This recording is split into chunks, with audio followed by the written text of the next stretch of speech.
Assalamualaikum warahmatullahi wabarakatuh. Pada kesempatan kali ini saya ingin mereview proposal penelitian yang tentang SIDAT. Nah, jadi ini kan bukan mahasiswa bimbingan saya, jadi cuman saya review sekilas saja ya. Karena apa tuh? Ya, cuman untuk sekadar review aja, bukan untuk menyarankan pergantian cara atau apa. Jadi kan cuman untuk masukan secara pribadi aja. Nanti kalau sesuai diikutin diskusi dengan pembimbing yang sebenarnya ataupun pembimbing yang aslinya, kalau memang cocok bisa diterapkan, nggak cocok juga cuma sekedar review. Oke, di sini yang pertama tentang jenis makanan ikan sidat ya di Danau Laut Tawar, Kecamatan Simelu Barat, Kabupaten Simelu. Nah, di sini kan hampir mirip ya. Di sini Danau Laut Tawar tuh di Simelu kalau di Aceh. Tapi ada juga yang khasnya itu Aceh itu ada Danau Laut Tawar tanpa pakai A kayak gini dia. Itu bisa di Aceh Tengah, Takengon yang tempat wisata. Kalau ini di Kepulauan Simelu. Saya juga belum pernah pergi sih. Jadi nggak apa-apa, kita lihat aja ya. Kita lihat keseluruhan proposal penelitiannya. Covernya sudah oke, kata pengantar juga uh, udah oke juga. Daftar isinya sudah rapi. Ini yang bab satu pendahuluan sudah bagus, saya lihat sudah ada lah. Kemudian juga sini paragraf keduanya sudah ada. Nah, ketika saya baca latar belakang atau pendahuluannya itu di kalimat terakhirnya, di paragraf terakhir lah ada membahas tentang eh, makanan ikan sidat. Nah, di sini kan sudah kita semacam apa ya, ada pembahasan tentang penelitiannya tentang nih makanannya. Cuman di sini mungkin nggak dijelaskan ya, walaupun kita sama-sama tahu, tapi kalau ada yang pembaca atau di luar bidang perikanan, dia harus tahu juga ikan sidat itu karnivor atau herbivor. Jadi kalau karnivor jenis makanannya ini. Kalau herbivor juga yang dedaunan atau plankton. Jadi kita bisa lebih mudah mengidentifikasikan nanti, oh makanannya ini isi ususnya ini, isi ususnya itu. Jadi kalau misalkan tiba-tiba ditemukan yang herbivore, jenis makanan yang dedaunan ya atau yang tumbuhan, itu biasanya agak langka sih. Umumnya itu isinya itu ya sejenis daging-dagingan lah. Nah, jadi kan mempermudah kita nanti pada saat identifikasinya. Mungkin kalau bisa dicari literatur kalau ikan sidat ini karnivor atau apa.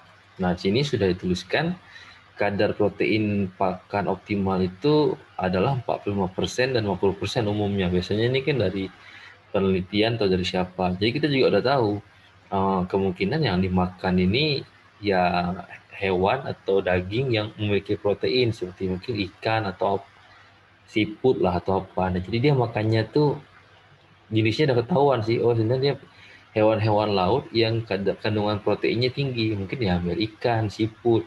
Jadi pas kita identifikasi lebih mudah lagi. Misalkan kalau makan yang mengandung serat kan tumbuhan tadi, mungkin karbohidrat jenis hewan apa atau hewan apa lebih mudah, oh agak jarang pasti makan hewan ini karena dia mengandung karbohidrat atau lemak, tapi yang umumnya itu yang protein. Jadi secara garis besar uh, tingkat kesalahan kita dalam identifikasi usus nanti semakin kecil lah, karena kita udah tahu garis besar makanannya itu apa. Nah, kita juga bisa melihat, bisa disimpulkan kalau yang ikan yang karnivor atau makan daging itu biasanya ususnya lebih pendek daripada ikan yang makan dedaunan. Kita bisa, kalau khusus lebih pendek pasti lebih cepat juga identifikasinya dibandingkan yang ususnya panjang. Ini rumusan masalahnya di sini kan, rumusan masalahnya berdasarkan latar belakang yang telah diuraikan, maka menjadi rumusan masalah adalah apa apa saja jenis-jenis makanan ikan sidat di Danau Laut Tawar Kecamatan Semeru. Oh, jadi dia mau lihat jenis makanan apa yang dari lambungnya tuh dilihat kan. Tujuan penelitiannya ingin mengetahui jenis makanan, manfaat penelitian, jadikan manajemen pakan ya, jadikan dasar penentuan strategi. Oh mungkin kalau nanti di budidaya atau apa udah tahu lah jenis makanan apa yang perlu kita berikan biar pertumbuhannya lebih optimal dan ikannya juga selera makan ya. Nah itu dia manfaat penelitiannya tadi. Kemudian ya tinjauan pustaka ya sekilas ya taksonominya ya benar lah perlu lah. Kemudian ada juga ini gambar sidatnya. Kemudian uraian seperti biasa ini morfologi ikan ya secara keseluruhan. Banyak sih bacaannya biar memperkaya si peneliti juga untuk penelitian, banyak referensi ya. Jadi referensi ini bukan cuma di copy paste saja tapi harus pelajari juga ini pakan alami ikan sidat. Nah di sini kan makanan utama ikan hewan. Nah, di sini dijelaskan dia pakan alaminya itu ada ikan, gastropoda, ini mungkin kayak bekicot tadi. Jadi bisa simpulkan makanan utamanya itu jenis-jenis hewan. Jadi lebih mudah lah kita identifikasi. Jangan, nah kalau kita nggak ada teori ini, kita pasti bingung. Pas tahu khususnya oleh mikroskop, ini makanan apa ya. Tapi kalau ini udah secara umum atau garis besarnya udah kelihatan makanannya ini atau itu kan jenis hewan.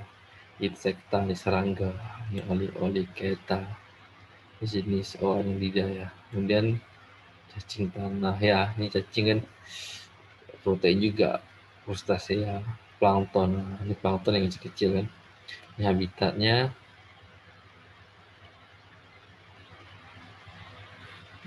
habitatnya banyak. Siklus hidup juga ada, jadi kita bisa mengetahui di mana sih kita harus mengambil sampelnya ya, karena kita tahu habitat hidupnya. Ini metode penelitiannya itu sekitar 2 bulan.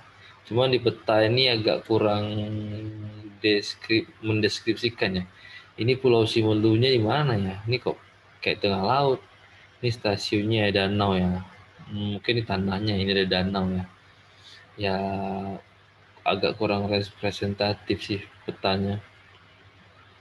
Nah, jadi kita kalau orang yang belum pernah pergi ke sana nggak bisa membayangkan. Tapi kalau petanya lebih representatif, lebih mudah lah.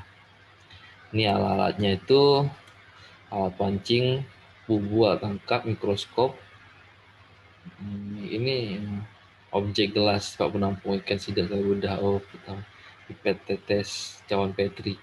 Nah, nomor 7 ini saya lupa nih, entah saya hapus atau emang ada atau emang lupa ya, nanti diperiksa lagi. Pisau, botol sampel, alat tulis. Nah, di sini sebenarnya harus ada tambahan buku identifikasi jenis makanan karena kita perlu mengidentifikasi oh ini makanan apa sih, ini jenis apa sih, karena kan tidak bisa ditebak-tebak, dia harus ada acuannya. Sorry, bahan ikan sidat formalin aquades ya, bahannya untuk pengawetan lah nih. Prosedur penelitiannya survei. Nah di sini ada 2 stasiun diambilnya, stasiun 1, stasiun 2. Stasiun 1 itu merupakan daerah genangan bersubstrat pasir. Genangan tuh maksudnya apa? Perairan, karena kalau genangan terkesannya kayak kubangan gitu. Ataupun tepian sungai lah atau apa, jadi bahasanya biar lebih mudah dimengerti. Ini yang stasiun 2 merupakan kawasan aliran dengan arus tenang. Oh berarti simpulkan yang satu ini mungkin kayak genangan tapi dia nggak ada arusnya, yang bawah ada arusnya. Oke. Nah sini juga yang belum jelaskan tuh berapa ekor jumlah sidat diambil yang dalam. Dia kan turun sampel lapangannya seminggu 3 kali, cuman nggak dijelaskan berapa ekor jumlah sidat sampel per turun lapangan untuk satu kali turun lapangan. Nah jadi kan biar tahu. Oke, kita lihat lagi biar jelas kan, oh segini ambil sampel atau apa kan. Di sini kemudian tulis lagi, kemudian dilakukan identifikasi jenis makanan ikan sidat dengan menggunakan buku identifikasi menurut si Boror et al. Nah, jadi kita harus cari dulu naskah si Boror ini. Jadi di Boror ini pasti ada jelasin buku identifikasinya, ataupun di jurnal dia atau di buku dia ada juga penelitian serupa kita lihat seperti apa sih caranya, seperti apa sih bukunya. Nah, jadi kan cara kerja udah jelas, apa tuh, ambil ikannya, bedah, ambil ususnya, ambil ikannya dulu dibedah atau ambil ususnya. Nah, ususnya itu diawetkan, nanti di mikroskop baru dilihat jenis pakannya apa, dengan ketelitian 100 kali ya. Kemudian dilihat jenis apa nih, diidentifikasikan jenis apa makanannya gitu. Ini ada analisis data, ada hubungan berat panjang, kemudian juga ada kepenuhan isi lambungnya, komposisi jenis makanan, apakah maksudnya itu persentase volume makanannya itu apa aja sih selama tertangkap tuh, oh dia makan ini aja. Kemudian ini persentase kejadian suatu macam makanan, misalkan makanan ini berapa persen persentase terjadinya ya mungkin. Karena kan ikan sidar mungkin bukan itu aja dimakan ikan lain. Nah ini daftar pustaka sih yang boror. Tadi ada boror, tapi borornya malah nggak dicantumkan. Nih cari aja nih nanti. Karena kan penting kita yang belum ada tuh buku paduan identifikasi sidat tadi. Nah di sini nanti kamu cari aja di Google, di penelitian-penelitian, ya di penelitian-penelitian sebelum kamu lah. Jadi cari lu, mereka tuh kayak mana sih buku identifikasinya. Kita harus rajin membaca, kita lihat semua, dicari di Google, kita download PDF-nya, pakai buku seperti apa mereka identifikasinya, buku punya siapa, disitulah perlu kita cari, kita download. Nah, supaya jadi pedoman kita dalam identifikasi jenis makanan. Oke deh, untuk kali ini aja reviewnya, semoga reviewnya bermanfaat. Assalamualaikum warahmatullahi wabarakatuh.